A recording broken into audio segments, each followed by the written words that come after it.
कहते हैं माँ माँ होती है। माँ खुद दुख तकलीफ किसी परेशानियों में रह सकती है, लेकिन अपने बच्चों को कभी दुख तकलीफ किसी परेशानियों में नहीं देख सकती। लेकिन आज की घटना में इससे उल्टा होता है।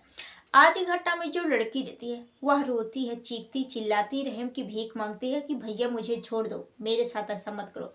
वही भाई का कलेजा नहीं पसीजता दोस्तों, और अपनी ही सगी बहन के साथ कुछ ऐसा काम कर जाता है। जब आप लोग पूरी कहानी सुनेंगे तो आप लोग इस सोच में पड़ जाएंगे। आप लोग यही कहेंगे कि आज के समाज में विश्वास करे तो किस पर करे। तो दोस्तों आइए जानते हैं पूरा मामला क्या है।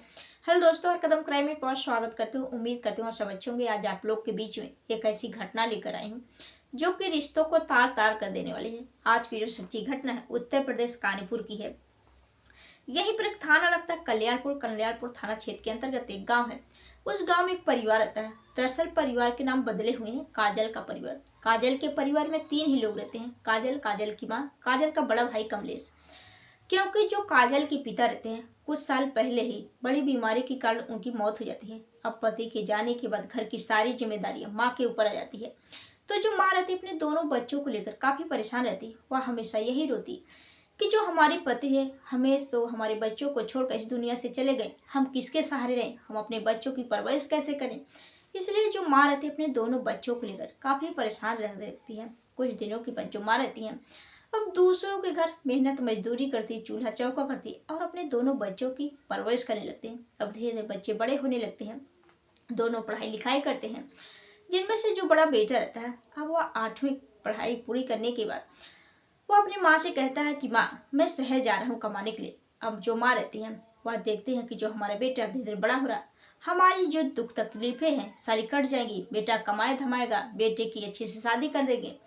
अब जो माँ रहती है वह तरह तरह के सपने देखने लगते हैं और बेटे को शहर भेज देती है। अब जो बेटा रहता है वह शहर जाता, जो भी पैसा कमाता माँ को देता। अब जो माँ रहती है अपनी जिंदगी में खुश रहने लगती है। धीरे धीरे इधर जो काज रहती है वह भी धीरे धीरे बड़ी होने लगती है, पढ़ाई लिखाई करती। इधर जो भाई रहता है जैसे ही 2-3 साल के बाद वह घर पहुंचता है तो देखता है कि जो हमारी बहन काजल है वह देखने में बेहद खूबसूरत है। अब वह अपनी ही बहन के साथ गलत काम करना चाहता है, उसको पाना चाहता है। अब वह देखता है कि जो हमारी बहन है कब नहाने के लिए जाती है, कब सोने के लिए जाती है। अब यही नए नए तकरीब ढूंढता है।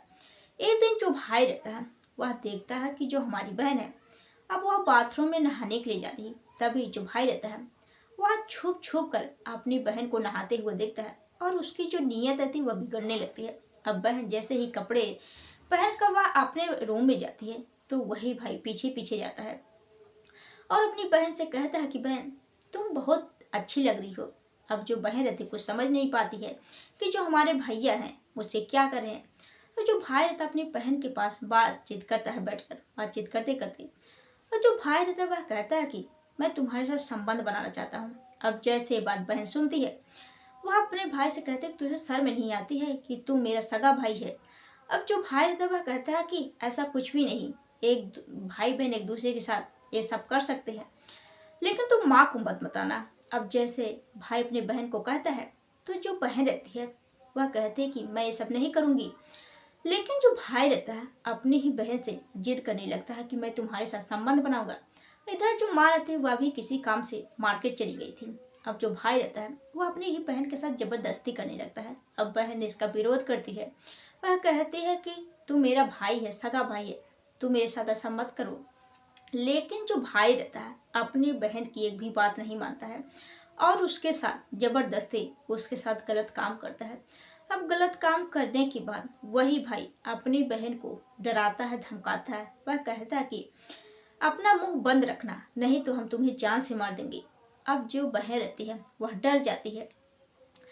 वह अपने भाई से कहती है कि तुम जो कर रहे हो ना ये ठीक नहीं है, हम अपनी माँ को जरूर बताएंगे।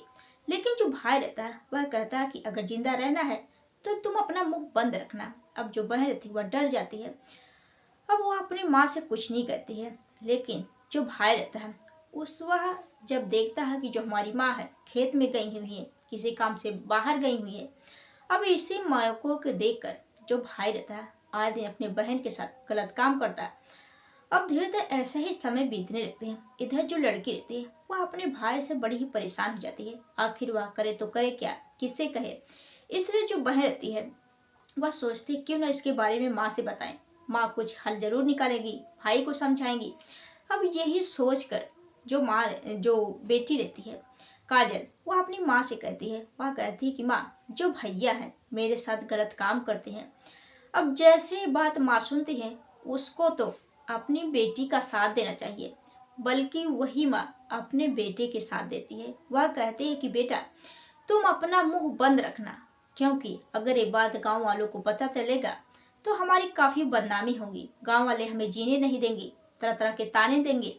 इसलिए बेटे तुम अपना मुंह बंद रखना, क्योंकि तुम्हारा जो भाई है वह तो भगवान के समान है, हम उसकी पूजा करते हैं, उसी से हमारे घर की रोजी रोटी चलती है। अगर तुम अपना मुंह खोलोगी तो घर का क्या होगा। वह अपने बेटे को समझाती बुझाती है कि बेटा तुम अपना मुंह बंद रखना, लेकिन जो बेटी रहती है वह रोए जा रही थी कि माँ, तुम भैया की साथ दे रही हो, मेरे साथ कितना गलत हो रहा है मैं ही जानती हूँ। लेकिन जो माँ रहती है वह अपनी बेटी की साथ नहीं देती है, उल्टा अपने ही बेटे की साथ देती है। अब जो बहन रहती है, जो भाई रहता है, वह आए दिन उसके साथ ऐसे ही गलत काम करता रहता है। धीरे धीरे समय बीतने लगती है।